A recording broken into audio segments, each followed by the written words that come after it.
なるべく一緒に出かけた方がみんなのためね。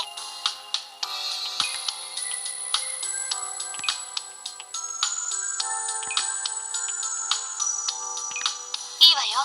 自分から行きたいなんて何か思い出せるかも。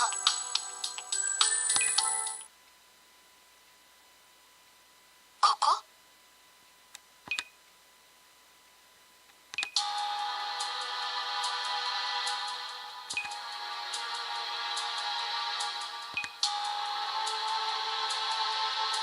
ゲットーね。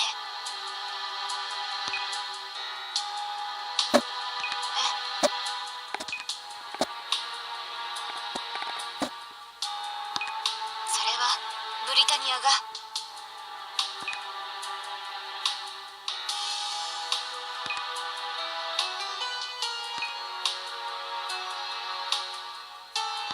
これが支配されるということなのよ。ブリタニアは日本を力でねじ伏せエリア11と名付け、自治も許さず戦火復興の機会すら与えなかった。そして自分たちの住む場所だけを支配者の城として築き上げた。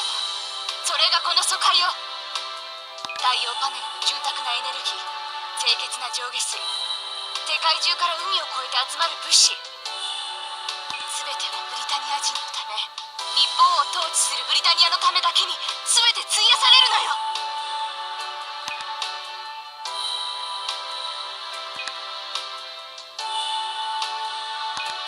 全ては桜大斗のためよ。富士山は知ってるわよね。あの山が今はどんな姿なのかも。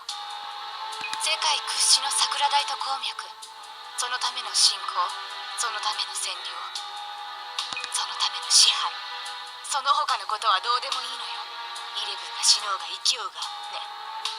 力を与えずただ生かしておく。容易に支配し統治できる程度に。知ってる？イレブンを役所に申請すれば名誉ブリタニア人になれるのよ。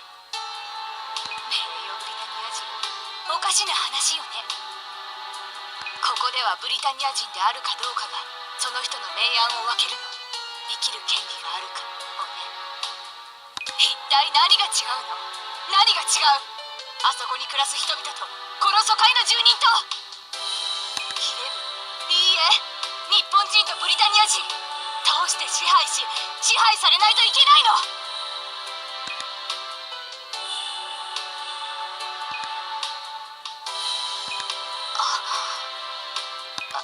私ごめんなさい。格好悪いとこ見せちゃったわ。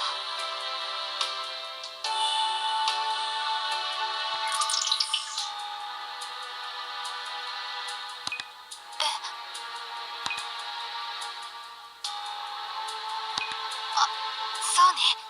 そう言ってもらえると助かるな。悪いけどこのことは生徒会や学園のみんなには。ありがとう。